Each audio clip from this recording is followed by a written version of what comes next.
আল্লাহ কিছু খায়? খায় না। আর বান্দার হুকুম, বান্দা আল্লাহর হুকুম পালনার্থে রোজার মধ্যেও কিছু খায় না, দিনের বেলা পানাহার করে না। আল্লাহ পাক বলছেন এইটা হচ্ছে আমার গুণাবলী, একটা গুণাবলী। সুতরাং এই যে ব্যক্তি রোজা পালন করলো সে আমার গুণাবলীর মধ্যে অবস্থান করলো। বলি না সুবহানাল্লাহ। চ্যানেলটি সাবস্ক্রাইব করে আমাদের সঙ্গেই থাকুন। মহান আল্লাহ রাব্বুল আলামিন আমাদেরকে এমন একটা সময়ের মধ্যে উপনীত করেছেন, সারা বছরের মধ্যে সর্বশ্রেষ্ঠ মাস, সবচেয়ে ফজিলতের মাস, সবচেয়ে সওয়াবের মাস, রহমতের মাস, বরকতের মাস, নাজাতের মাস রমাদানের পূর্ব মুহূর্তে আমাদেরকে পৌঁছে দিয়েছে। সকলে বলি আলহামদুলিল্লাহ। আগামী জুমাবারে আমরা সকলে রোজা অবস্থায় থাকবো যদি আল্লাহ পাক আমাদেরকে বাঁচিয়ে রাখেন ইনশাআল্লাহ। সুতরাং সেই বরকতের মাসের দিকে আমরা ধাবিত হচ্ছি। এই বরকতের মাস, রহমতের মাস, নাজাতের মাসে, মুক্তির মাসে আমাদেরকে করণীয় সম্পর্কে এবং সেই মাসের যে হুকুম আল্লাহ পাকের পক্ষ থেকে বান্দার প্রতি দেওয়া হয়েছে তা যথাযথ পালনার্থে নিজেকে সুপর্দ করা, আল্লাহর সামনে হাজির করে দেওয়া, এটাই হচ্ছে আল্লাহ পাকের একমাত্র শুধুমাত্র চাওয়া এবং পাওয়া। বান্দা যতক্ষণ পর্যন্ত আল্লাহর সামনে হাজির হয় ততক্ষণ পর্যন্ত আল্লাহ রাব্বুল আলামিন তার প্রতি রহমতের জারিয়া অর্থাৎ সাকিনাতুর রহমা ওই বান্দার প্রতি বর্ষিত হতে থাকে। সকলে বলি আলহামদুলিল্লাহ। যেহেতু আল্লাহ রাব্বুল আলামিন বছরে 12টি মাস, আর 12টি মাসের মধ্যে একটি মাসকে সম্মানিত করে দিয়েছেন ফজিলতের দিক থেকে সবচেয়ে বেশি, ওই মাসের বরকত সবচেয়ে বেশি দান করেছেন। ওই মাসে গুনাহ মাফের জন্য আল্লাহ পাক সুযোগ করে দিয়েছেন সবচেয়ে বেশি। ওই মাসের মধ্যে আল্লাহ রাব্বুল আলামিন সওয়াবের পাহাড় নিয়ে ওঠার জন্য কিয়ামতের ময়দানে সবচেয়ে বেশি ফজিলত দিয়েছেন। সকলে বলি সুবহানাল্লাহ। আমাদের জন্য আশ্চর্য যে আল্লাহ পাক 12টি মাসের মধ্যে একটা মাস দান করেছেন এমনি ভাবে যেই মাসের মধ্যে আল্লাহ রাব্বুল আলামিন আমাদেরকে সবচেয়ে বেশি আমল নামায় সওয়াবের পাহাড় নিয়ে উঠার সুযোগ করে দিয়েছেন আল্লাহ রাব্বুল আলামিন। এতে আমরা খুশি না বেজার? আলহামদুলিল্লাহ। সুতরাং সেই মাস সম্পর্কে আল্লাহ রাব্বুল আলামিন কুরআনুল কারীমের মধ্যে এভাবে তিনি জানিয়ে দিলেন, ইয়া আইয়ুহাল্লাযীনা আমানু কুতিবা আলাইকুমুস সিয়াম কামা কুতিবা আলাল্লাযীনা মিন ক্বাবলিকুম লাআল্লাকুম তাত্তাকুন। আল্লাহ রাব্বুল আলামিন জানালেন, হে ঈমানদারগণ, হে বিশ্বাসীগণ, হে মুমিনগণ, তোমাদের জন্য আমি রোজা ফরজ করে দিলাম যেমনি ভাবে ফরজ করা হয়েছিল তোমাদের পূর্ববর্তী সকল মানুষের উপর।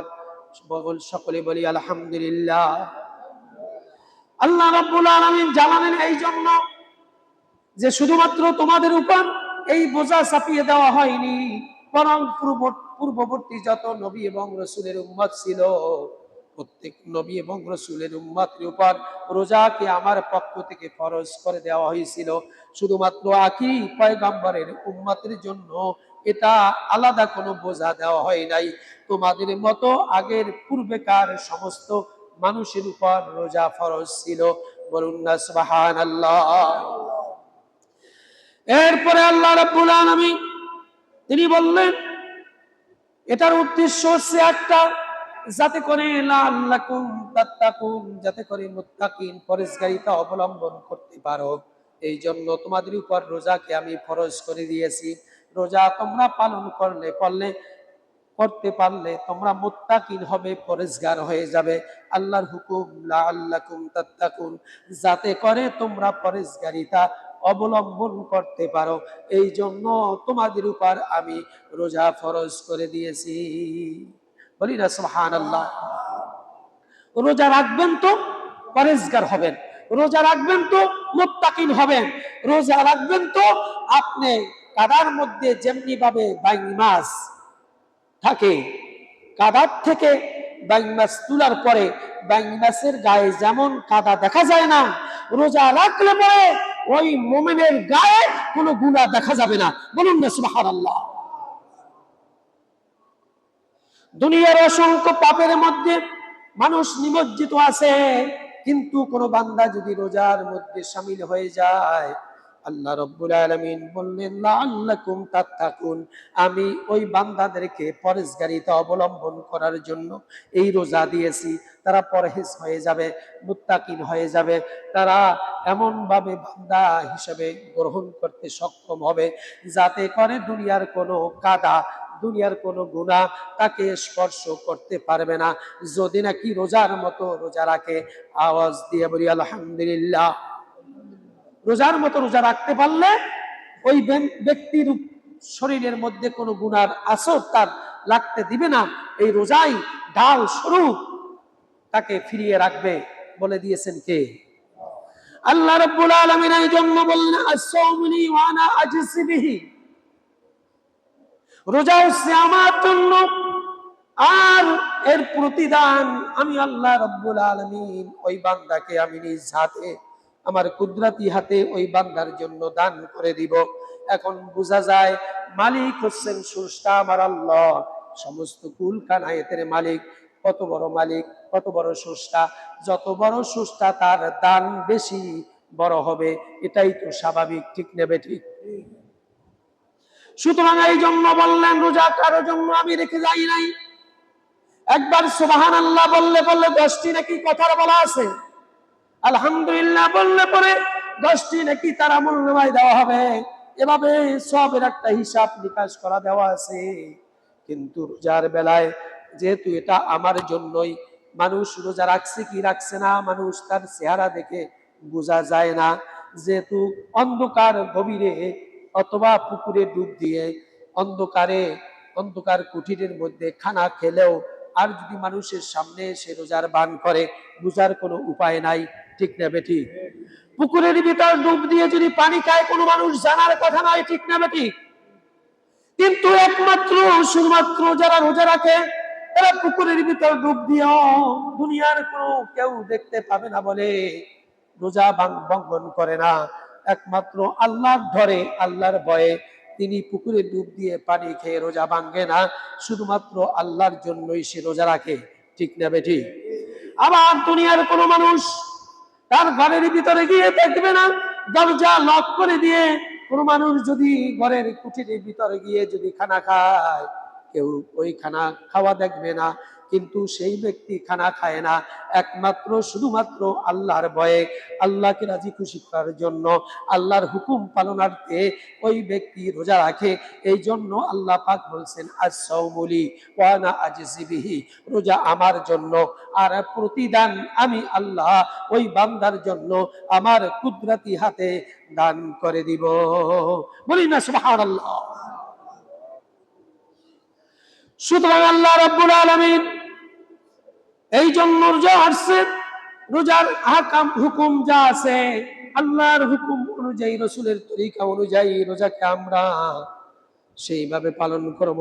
যেহেতু কোরআনুল কারীমের মধ্যে সূরা জুমারের 10 নম্বর আয়াতের মধ্যে বলছে ইন্নামা ইউওয়াফাস সাবিরুনা আজরাহুম বিগাইরি হিসাব। আল্লাহ রাব্বুল আলামিন বললেন যারা খাঁটি পথে, খাঁটি নিয়তে রিপুগুলিকে দমন করে তাদেরকে অগণিত সওয়াব আল্লাহর পক্ষ থেকে দান করে দেওয়া হবে। বলি না সুবহানাল্লাহ। ইন্নামা ইউওয়াফাস সাবিরুনা বিগাইরি হিসাব। যাদের রিপু দমন করার মতো শক্তি সামর্থ্য নিয়ে তার জীবনের সমস্ত কুলুষিত মুক্ত করার জন্য রিপুগুলিকে দমন করে দেয়, অন্যায়গুলিকে দূর করে দেয়, জীবন থেকে অন্যায়কে সরিয়ে দেয়। আল্লাহ পাক বলছেন ইন্নামা ইউওয়াফাস সাবিরুনা আজরাহুম বিগাইরি হিসাব, ওই বান্দাদের জন্য আমি তাদের আমলনামায় বিনা হিসাবে তাদের আমলনামায় সওয়াব লিখে দিব। বলুন সুবহানাল্লাহ। অগণিত, কোনো হিসাব নাই, নিকাশ নাই, এত সব বান্দাদেরকে দিবে। কারণ হলো তার জীবনের যে রিপুটা ছিল, যে কুলুষিত জীবনটা ছিল, সেই কুলুষিত জীবনকে মুক্ত করে দিয়ে উন্মুক্ত অবস্থায় ভালো কাজের দিকে ধাবিত হয়েছে, সমস্ত অন্যায় পাপাচার অশ্লীল বেহায়াপনা থেকে ফিরে এসেছে। এমন অবস্থায় কোন বান্দা যদি রোজা পালন করে, ইন্নামা ইউওয়াফাস সাবিরুনা বিগাইরি হিসাব, ওই বান্দার জন্য বিনা হিসাব, বিগাইরি হিসাব মতে আমল নামায় সব লিখে দিবেন। আল্লাহর ওয়াদা আছে কি নাই? সুতরাং আল্লাহ রাব্বুল আলামিন অগণিত সব প্রদান করবেন। তবে কথা হচ্ছে আমাদের রিপুগুলোকে দমন করে দিতে হবে। রোজার মাসে, রোজা আসলে পরে রোজার মধ্যে যে রকমের আমরা অবস্থান করি, আমল যে রকমের থাকে, রোজার পূর্বের মাসেও তেমনি আমল আমাদের থাকে। অর্থাৎ আগেও সুদ খাইতাম, রোজার মাসেও খাই। আগে ঘুষ খেতাম, রোজার মাসেও খাই। আগে আমরা অশ্লীল বেহায়াপনা করতাম, রোজার মাসেও করি। এরকমের যদি অবস্থা হয়, ওই রোজা ওই মানুষগুলিকে কোন কর্মী ওই রোজা ডাল হিসাবে তাকে পরিত্রাণ দেওয়ার কোনো সুযোগ তাদের জন্য থাকবে না। রোজা হচ্ছে মুত্তাকিন, পরেজগারিতা অবলম্বনের জন্য, লাআল্লাকুম তাত্তাকুন, পরেজগারিতা অবলম্বনের জন্য রোজা আমাদের জন্য ফরজ করে দিয়েছেন আমার আল্লাহ। ঠিক কিনা? আমাকে পরহেজ হতে হবে, মুত্তাকিন হওয়ার জন্য রোজা রাখতে হবে। কথা হচ্ছে এটাই। আর এই অবস্থায় সমস্ত পাপাচার অশ্লীল বেহায়াপনা থেকে ফিরে আসতে পারে। আল্লাহ পাক বলছেন যে বিগয়রি হিসাব তাকে ন্যাক প্রদান করা হবে, যা দেখেতে তাসকি খেয়ে যাবে কিয়ামতের ময়দানে পাহাড় পাহাড় পরিমাণ তার আমল নামার সব আল্লাহ তার সামনে হাজির করবেন। সেই দিন মানুষ আশ্চর্য হয়ে যাবে, এত সব কখন আমরা রোজগার করলাম, কখন এত সব আমরা কামাই করলাম। তখন আল্লাহ রাব্বুল আলামিন তার আমল নামা দেখিয়ে দিবে। রমজান মাসে তুমি একবার সুবহানাল্লাহ বলেছিলে, রমজান মাসে তোমার কাম রিপু দমন করেছো, তোমার অশ্লীল বেহায়াপনা অন্য মাসে যেটা করতা রমজান মাসে সব বরবাদ করে দিয়েছো, সব দূর করে দিয়েছো। এই জন্য আল্লাহ পাক বিগয়রি হিসাব পাহাড়ের সব তোমার আমল নামায় দিয়েছে। বলি না সুবহানাল্লাহ।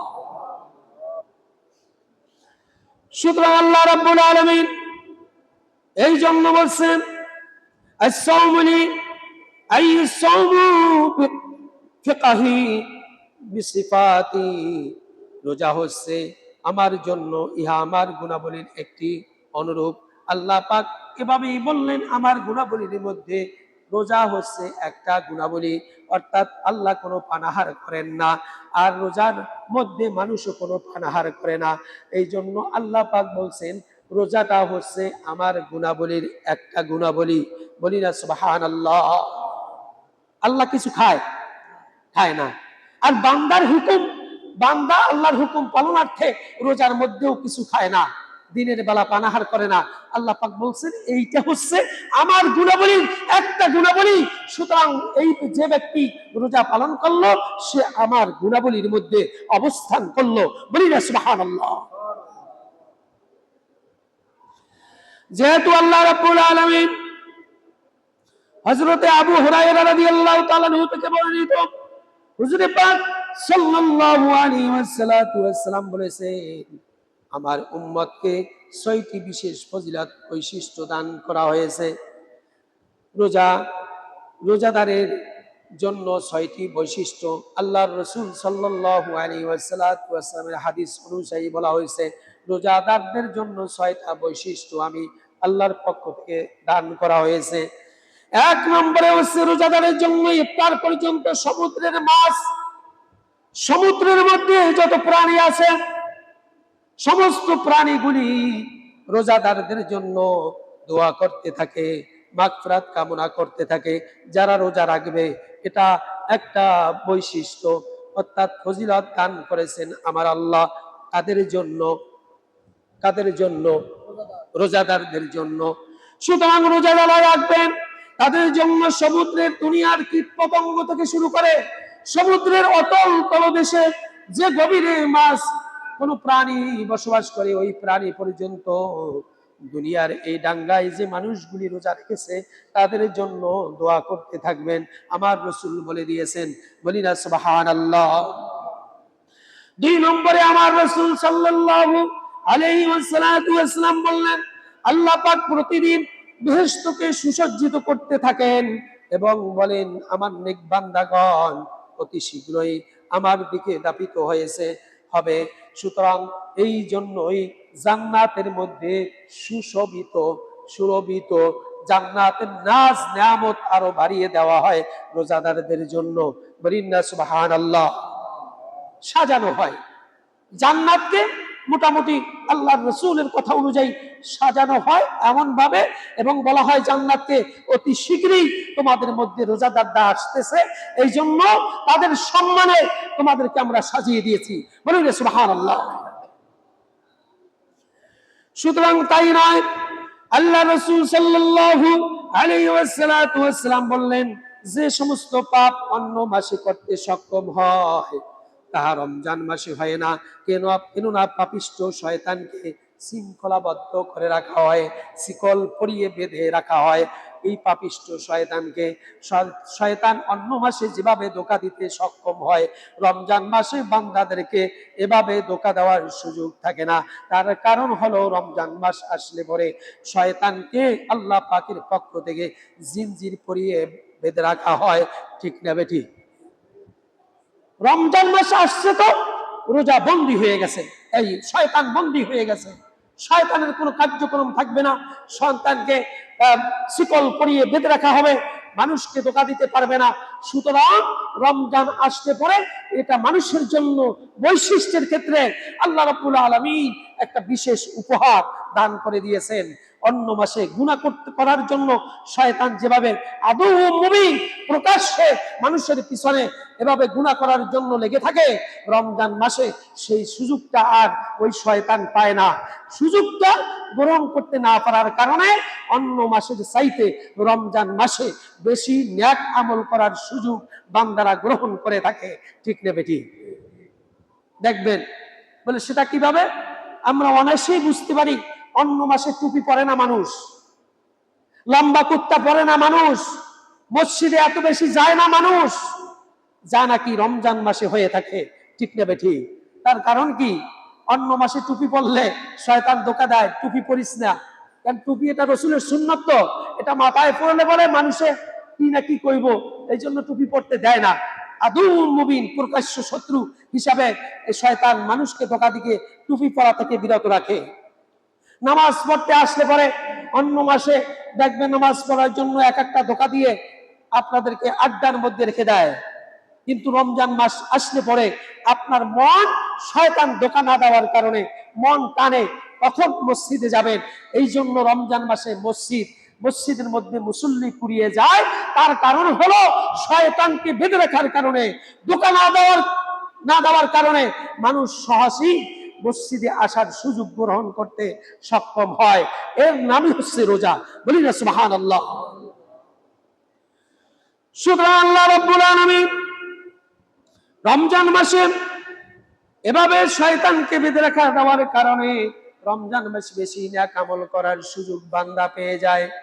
এরপরে ফজিলতের কথার মধ্যে আল্লাহ রাব্বুল আলামিন আমার রাসূল সাল্লাল্লাহু আলাইহি ওয়াসাল্লাম যে কথা বললেন যে রমজান মাসের শেষ রাতে আল্লাহ পাক রোজাদারদেরকে ক্ষমা করে দেন।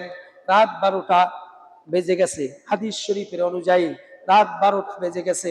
12টার পরে আপনি যখন দাঁড়িয়ে যাবেন নামাজের জন্য, আপনি যখন দাঁড়িয়ে যাবেন নেক আমলের জন্য, আমার রাসূল সাল্লাল্লাহু আলাইহি ওয়াসাল্লাম তিনি বললেন, হুজুর পাক সাল্লাল্লাহু আলাইহি ওয়াসাল্লাম যখনই রাত 12টা বেজে যেত আর বিছনায় শুতেন না, উঠে যেতেন আমলের জন্য, নামাজি জারি দাঁড়িয়ে যেতেন এবং জিকির আজকারে মশগুল হয়ে যেতেন। তার কারণ হলো আমার রাসূল বলেছেন, রাত 12টা বাজার পরেই আল্লাহ রাব্বুল আলামিন সমস্ত মানুষের সব দোয়াকে কবুল করে দেন, গুনাহকে মাফ করে দেন, বান্দাকে যা কিছু চায় সব কিছু আল্লাহ পাক কবুল করে নেন। বলি না সুবহানাল্লাহ। এই যে একটা সুযোগ, এটা রমজান মাস ছাড়াও এই সুযোগটা আল্লাহ পাক রেখেছেন। তাহাজ্জুদ, এই জন্য তাহাজ্জুদ নামাজের জন্য আল্লাহ রাসূলকে একটা সূরা মুজাম্মিলের প্রথম দিকেই তাহাজ্জুদ নামাজের জন্য উঠার জন্য ইয়া আইয়ুহাল মুজাম্মিল কুমিল লাইলা ইল্লা কালিলান নিসফাহু আও ইনকুস মিনহু কালিলান আও জিদ আলাইহি। এই যে কথাটা বলছেন, যে আল্লাহ রাসূলকে বলছেন, হে রাসূল আপনি উঠুন, রাতের অর্ধেক অথবা তার চেয়ে কম সময় আল্লাহর জন্য ইবাদতে দাঁড়ান। বলুন সুবহানাল্লাহ। এই জন্য তাহাজ্জুদ নামাজের মধ্যেও আল্লাহর কাছে যা কিছু চাওয়া হয় আল্লাহ পাক তিনি তা বান্দার জন্য গ্রহণ করেন। এই জন্য রমজান মাসে বিশেষভাবে রাত্রি বেলায় কোন বান্দা যদি ইবাদতের মধ্যে শামিল হয়, তাহলে ওই বান্দা শেষ রাত্রে যা কিছু দোয়া করবে, 12টার পর থেকে যে দোয়াই করবে, আল্লাহ রসুলের কথা অনুযায়ী ওই বান্দার সমস্ত দোয়াকে কবুল করে দিবেন কে? বিশ্বাস হয়? যেহেতু আল্লাহ রাব্বুল আলামিন, আমার রসুল বলছেন, রমজান মাস আসলে পরে আল্লাহ রাব্বুল আলামিন রাত 12টার পরে তিনি আসেন, প্রথম আসমানে এসে মানুষকে ডাকতে থাকেন, কে আছো অভাবগ্রস্ত, দুর্দশাগ্রস্ত, রিজিক অন্বেষণকারী, তাদেরকে সব আমি দিয়ে দিব। বলি না সুবহানাল্লাহ। এরপরে আল্লাহ রাসূল সাল্লাল্লাহু আলাইহি ওয়াসাল্লাম তিনি বললেন, রোজাদারের আরেকটা বৈশিষ্ট্য আছে, যে ব্যক্তি রোজা রাখবেন তার মুখের যে দুর্গন্ধ হবে, এই দুর্গন্ধটা আল্লাহ রাব্বুল আলামিনের কাছে মিস্ক আম্বরের চেয়েও বেশি অতি সুগন্ধি হিসাবে গ্রহণ করেন। বলি না সুবহানাল্লাহ। আপনি রোজা রেখেছেন, রোজা রাখার কারণে আপনি খানাপিনা বন্ধ, মুখের একটা গন্ধ আসছে, আল্লাহর কাছে বলছে আমার জন্য, যেহেতু রোজা হচ্ছে আমার একটা গুণাবলী, সুতরাং আমার গুণাবলীর মধ্যে যেই বান্দা অবস্থান করলো এবং রোজার মধ্যে শামিল হইল, ওই বান্দার মুখের গন্ধটা এভাবে দেখি নির্গুণাবী কস্তুরীর চাইতেও বেশি আমি সুগন্ধি দেখি। বলি না সুবহানাল্লাহ। এভাবে ফজিলতের কথা আল্লাহ রসুলকে তিনি বলে দিয়েছেন। এরপরে রাসূল খোদা সাল্লাল্লাহু আলাইহি ওয়াসাল্লাম বললেন, রোজাদার যখন দোয়া করে তখন আসমানের ফেরেশতা সকল ইবাদত বন্ধ করে রাখে, রোজাদারদের সাথে ওই দোয়ার মধ্যে শরীক হয়ে আমিন আমিন বলতে থাকে, অর্থাৎ বলে, হে আল্লাহ তোমার এই বান্দাগুলির সব দোয়াগুলিকে তুমি কবুল করে নাও। ফেরেশতারা বলে, ঠিক না বেঠিক? কারা বলে? ফেরেশতারা বলে। দোয়া করছেন আপনি রমজান মাসে, রমজান রেখে আপনি দোয়া করছেন, ইফতারির পূর্ব মুহূর্তে কিছু দোয়া কালাম পড়ে, কোরআন তেলাওয়াত করে, আপনি দুরূদ শরীফ পড়ে দোয়া করেন, আপনার ওই দোয়ায় শরীক হবে ফেরেশতাকুল, সমস্ত ফেরেশতারা আপনার জন্য দোয়া করতে থাকে এবং বলেন আমিন, আল্লাহুম্মা আমিন, হে আল্লাহ তুমি এই বান্দার দোয়া কবুল করো। বলি না সুবহানাল্লাহ। সুতরাং আল্লাহ রাব্বুল আলামিন এমন একটা সুযোগ গ্রহণের মাস আমাদের জন্য রেখেছেন, যা আমরা অতি শীঘ্রই সেগুলি পালনার্থে আমাদের সামনে এসে পৌঁছে গেছে। সুতরাং আমরা এই সমাজের মধ্যে যারা বসবাস করি, আমাদের বয়স যখন 12 বছর হবে, কত বছর? 12 বছর। রোজা রাখার হুকুম হচ্ছে 12 বছর। 12 বছর পূর্ণ হয়ে গেছে আপনার সন্তানদের। আমি এমনও শুনতে পেয়েছি, এমনও মাতা পিতার মুখে এমন কথাও শুনতে পেয়েছি, ছেলের বয়স, মেয়ের বয়স 14 বছর, 16 বছর, 18 বছর, 20 বছর, 24 বছর, তারপর বলে ছোট্ট ছেলে রোজা রাখলে পরে শরীর ভেঙে যাবে। ও বান্দা, তোমার জন্য আমি বলি, এই বান্দাদেরকে বানিয়েছেন কে? মানুষ সৃষ্টি করেছেন কে? মানুষের ভালো এবং মন্দ তার ক্যাটালগ অনুযায়ী বলতে পারে যিনি সৃষ্টি কর্তা, তিনিই বলতে পারেন তুমি তো সৃষ্টি করেনি, তুমি যে গাড়িটা বানিয়েছো, গাড়ি বানানোর পরে তুমি একটা ক্যাটালগ দিয়েছো, এই গাড়িটা চলবে এইভাবে, এইভাবে চালাতে হবে, এতটুকু তেল দিতে হবে, এতটুকু মোবিল দিতে হবে, এত ঘন্টায় এত মাইল অতিক্রম করা সম্ভব হবে, এরকমের একটা ক্যাটালগ গাড়ি বানানোর পরে দেয় কি দেয় না? দেয় কি দেয় না? যেহেতু ওই গাড়িটার স্রষ্টা হচ্ছে ওই ব্যক্তি, সে ভালো জানে কিভাবে গাড়ি চালালে গাড়ি সুন্দরভাবে চলবে। সুতরাং মানুষ সৃষ্টিকারী একমাত্র আমার আল্লাহ, তিনি হচ্ছে আমার স্রষ্টা। মানুষের ভালো এবং মন্দ সবকিছু তিনি বলতে পারেন। যিনি গাড়ি সৃষ্টি করার পরে ক্যাটালগ দিয়েছেন, তিনি যেমন বলতে পারেন, আপনি আমি তেমনি বলতে পারবো না। যিনি মানুষ সৃষ্টি করেছেন, মানুষের কোথায় কি সুবিধা অসুবিধা সব বলতে পারেন কে? এটা যদি বিশ্বাস থাকে, তাহলে তোমার সন্তানের বয়স যখন 12 বছর পূর্ণ হয়, 12 বছর পূর্ণ হওয়ার সাথে সাথে তোমার সন্তানকে রোজাদারের মধ্যে শামিল করার দেওয়ার জন্য হুকুম করে দিয়েছেন কে? রাজি আছি তো ইনশাআল্লাহ?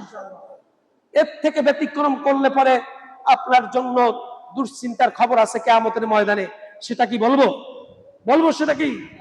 সেটা হচ্ছে আপনি তো গুনাহ করছেনই, রোজা আপনি রাখেন নাই, সুতরাং আপনার ছেলে রোজা রাখতে গিয়েছে, তাকেও রোজা রাখা থেকে বিরত রেখেছেন। হে ছেলে, হে প্রিয় বৎস, তুমি রোজা রেখো না, আগামী কালকের পরীক্ষা আছে, পরীক্ষার মধ্যে তোমাকে উত্তীর্ণ হতে হবে, পাস করতে হবে, সুতরাং তুমি রোজা রাখলে বলে দুর্বল হয়ে যাবে, পড়ালেখা করতে পারবে না, এই জন্য তুমি রোজা রেখো না। এই কথার দ্বারা আপনার কি অসুবিধা হবে কিয়ামতের ময়দানে জানেন? ওই আপনার সন্তানের রোজার হুকুমটা যে তার উপর বর্তানো ছিল, সেই রোজার হুকুম না মানার কারণে, আপনি তাকে বিরত রাখার কারণে কিয়ামতের ময়দানে যে গুনাহ হয়েছে আপনার সন্তানের সম পরিমাণ গুনার বোঝা আপনি বিরোধিতা করার কারণে, বাধা দিয়ে রোজা থেকে বিরত রাখার কারণে আপনার আমল নামায় কাঁধে ছড়িয়ে দিবেন আমার আল্লাহ, জাহান্নামী হতে হবে। এই জন্য আওয়াজ দিয়ে বলি নাউজুবিল্লাহ। সুতরাং এই কাজটি আমরা কখনো করব না। রোজা রাখলে পরে শারীরিক স্ট্রাকচার যা কিছু আছে, শরীরের মধ্যে যত যন্ত্রাংশ আছে, সমস্ত যন্ত্রাংশ আমার রাসূল বলেছেন সব কিছু রোজার মাধ্যমে সচল হয়। একটা মেশিন যদি 24 ঘন্টা চলে, একটা ফ্যান যদি 24 ঘন্টা চলতে থাকে, 24 আওয়ার্স এভাবে যদি চলতে থাকে, এই ফ্যানটার হায়াত অতি শীঘ্রই কমে যাবে। ঠিক না বেঠিক? যদি এটাকে বন্ধ করে করে আপনি নির্দিষ্ট সময় চালান, তাহলে এর মেয়াদ দীর্ঘায়িত হবে, এটাই স্বাভাবিক কথা। সুতরাং আপনার যে বডি স্ট্রাকচার, বডির মধ্যে যে যন্ত্রাংশ আল্লাহ পাক সৃষ্টি করে দিয়েছেন, রমজান মাস একটা মাস আল্লাহ পাক এটাকে স্টপ করে আপনার বডিকে জিসমকে আবার সুচারু করার জন্য, এটাকে গঠনমূলক ভাবে তৈরি করার জন্য রোজা এক মাস আপনাকে রাখলে পরে গোটা বছরের কাফারা, শারীরিক কাফারা আপনার হয়ে যাবে। শরীরের মধ্যে যত রোগ আছে, রোগগুলি রোজার মাধ্যমে এবারে নিমুক্ত হয়ে যাবে। আওয়াজ দিবেন আল্লাহু আকবার। সুতরাং আল্লাহ রাব্বুল আলামিন কোন রকম শরীর ওজর আপত্তি ছাড়া ইচ্ছা অনুযায়ী কেউ যদি রোজা ভঙ্গ করে, সে ব্যক্তি সারা বছর রোজা রেখেও তার কাজা পূরণ করতে পারবে না। এটা আল্লাহর রাসূল বলে দিয়েছেন স্পষ্ট ভাবে। আনা আবি হুরায়রা রাদিয়াল্লাহু তাআলা আনহু আন্না রাসূলুল্লাহ সাল্লাল্লাহু আলাইহি ওয়াসাল্লাম ক্বালা মান আফতারা ইয়াওমা মিন রমাদান মিন গায়রি ওয়ালা মারাদা লাম ইয়াকদুহু সাওমুদ দাহরি কুল্লিহি ওয়া ইন্নামা। আমার রাসূল বলেছেন, আবু হুরায়রা রাদিয়াল্লাহু তাআলা আনহু থেকে বর্ণিত, হুজুর পাক সাল্লাল্লাহু আলাইহি ওয়াসাল্লাম বলেন, কোন প্রকার শরঈ বিধান ব্যতীত ইচ্ছা অনুযায়ী রমজানের একটি রোজা ভঙ্গ করলো, সে ব্যক্তি সারা বছর রোজা রাখে, আর রোজা রাখার পরেও তার কাজা পূরণ হবে না, করতে পারবে না। এই শরঈ হুকুম আল্লাহ পাক এমন ভাবে আমাদের জন্য দিয়েছেন। আপনি রোজার মাসে একটা রোজা যদি ইচ্ছা অনুযায়ী ভঙ্গ করেন, গোটা বছর 364 দিন 65 দিন রোজা রাখলে পরেও একদিনের সমান হবে না। বলে দিয়েছেন কে? ও মুসলমান, তুমি তোমার পরিবার পরিজন সন্তান সন্ততি যা আছে 12 বছর পূর্ণ হবে, সকলকে রোজা রাখার হুকুম আপনাকেই দিতে হবে সর্বপ্রথম। যেহেতু ওয়াইদ ক্বালা রাব্বুকা লিল মালাইকাতি ইন্নী জাইলুন ফিল আরদি খলিফা, তোমাকে খলিফা হিসেবে নিযুক্ত করেছেন, সৃষ্টি করেছেন কে? তোমাকে এই খেলাফতের দায়িত্ব পালন করতেই হবে। যেহেতু তুমি পরিবারের কর্তা, তুমি সমাজের কর্তা, তুমি রাষ্ট্রের কর্তা, সুতরাং প্রত্যেকের জায়গা থেকে রোজা পালন করার জন্য প্রত্যেক মুসলমান নর এবং নারীকে সামাজিকভাবে, ব্যক্তিগতভাবে, পারিবারিকভাবে, সামাজিকভাবে, রাষ্ট্রীয়ভাবে রোজা রাখার হুকুম আল্লাহর তরফ থেকে ফরজ করে দেওয়া হয়েছে। ঠিক কিনা? এটাকে অস্বীকার করার কোনো সুযোগ নাই। এই সরকার, এমন সরকার আমরা চাই, এমন ব্যক্তি চাই যেই ব্যক্তি নিজের রোজা নিজেই রাখে। এমন পরিবার চাই যেই পরিবারের কর্তা গোটা পরিবারকে নিয়েই রোজা রাখে। ঠিক কিনা? এমন সমাজ চাই যে সমাজের মেম্বার নিজে রোজা রাখে, সমাজের লোকদেরকে রোজা রেখে ছাড়ে, ঠিক কিনা? এমন মন্ত্রী চাই, এমপি চাই, যে এমপি তার গণ্ডির ভিতরে যত মুসলমান নরনারী আছে তাদেরকে নিয়ে নিজেও রোজা রাখে, তাদেরকে রোজা রাখার জন্য হুকুম পালন করে। এমনি ভাবে কেউ রোজা রেখে না রেখে থাকতে পারে না এমন মন্ত্রী, যেই রাষ্ট্রপ্রধান নিজের রোজা রাখে আর রাষ্ট্রের সমস্ত 16 কোটি 18 কোটি 20 কোটি মানুষের সকলকে বালেগ এবং বালেগা যারা রোজা ফরজ হয়েছে তাদেরকে রোজা রেখে ছাড়ে, এমন রাষ্ট্রপ্রধান চাই কি চাই না? আওয়াজ দিয়ে বলেন, চাই কি চাই না? সুতরাং এমন রাষ্ট্রপ্রধান চাওয়াই ফরজিয়াতের হুকুম, এটা আল্লাহর পক্ষ থেকে হুকুম এসেছে। এমন কোন দান্দাবাজ, এমন কোন কুফরি মতবাদের বিশ্বাসী নাস্তিক মুরতাদ নেতা আমরা চাই না।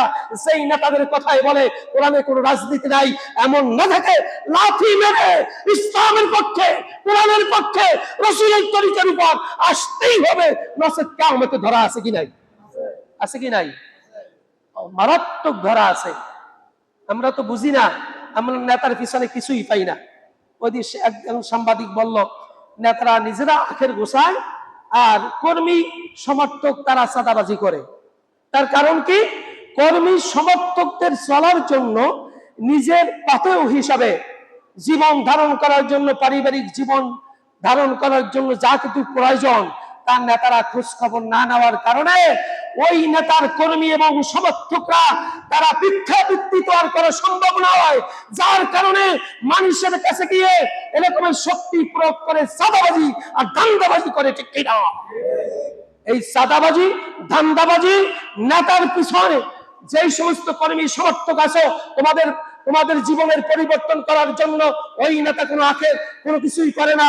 সুতরাং ও তোমার নেতা নয়, ও হচ্ছে দান্দাবাজ, একজন প্রকৃত তোমার নেতৃত্ব দানকারী, যেই নেতৃত্ব দিয়ে তোমার মাথা বিক্রি করে তার আখের গোছায়। এমন নেতৃত্ব মানতে পারি না, ঠিক কিনা? বুঝতে হবে, তোমার মেধাকে মগজকে দোলাই করে নিতে হবে। এমন নেতৃত্ব আমরা মানি না, যেই নেতা শুধু লক্ষ কোটি হাজার কোটি এরকমের টাকা তিনি নিজেই লোপাট করে নেয়, কর্মীরা না খেয়ে মরে, কর্মীরা চাঁদাবাজি ছাড়া দান্দাবাজি ছাড়া উপায় নাই। এমন নেতার পিছনে আমরা ঘুরতে পারি? বিবেক দিয়ে বিচার করবেন, আপনার বিবেক দিয়ে বিচার করবেন যে আমি করবো চাঁদাবাজি দান্দাবাজি। চাঁদাবাজি আর দান্দাবাজি মানে কি? আপনি ভিক্ষা করার চেয়েও জঘন্য অপরাধ। ভিক্ষার মানে কি?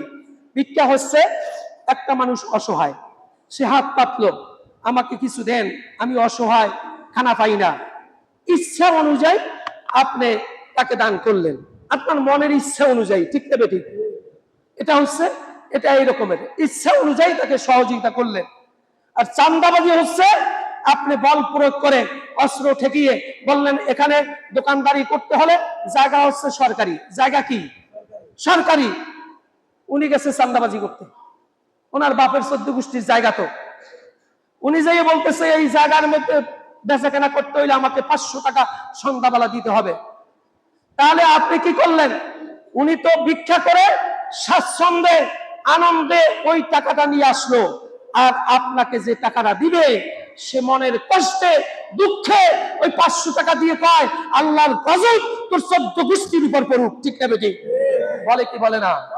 সুতরাং চাঁদাবাজি এবং দান্দাবাজি যেই সমস্ত নেতা এবং কর্মী তার সমর্থকরা করে, ওই নেতা যদি ওই কর্মী সমর্থকদের তার পরিবর্তন, জীবন পরিবর্তনের কোনো কিছু সুযোগ সুগম করে না দেয়, ওই নেতার পিছনে ঘুরবেন না, লাঠি মেরে ইসলামের পথে চলে আসবেন, ঠিক কিনা? রমজান মাস বেহায়াপনা চলবে না, অশ্লীল বেহায়াপনা সমস্ত সমাজ থেকে উৎরাইয়ে দিতে হবে। এর জন্য ভূমিকা রাখতে হবে মর্দে মুজাহিদ যুবক ভাইরা, তোমাদেরকে এগিয়ে আসতে হবে।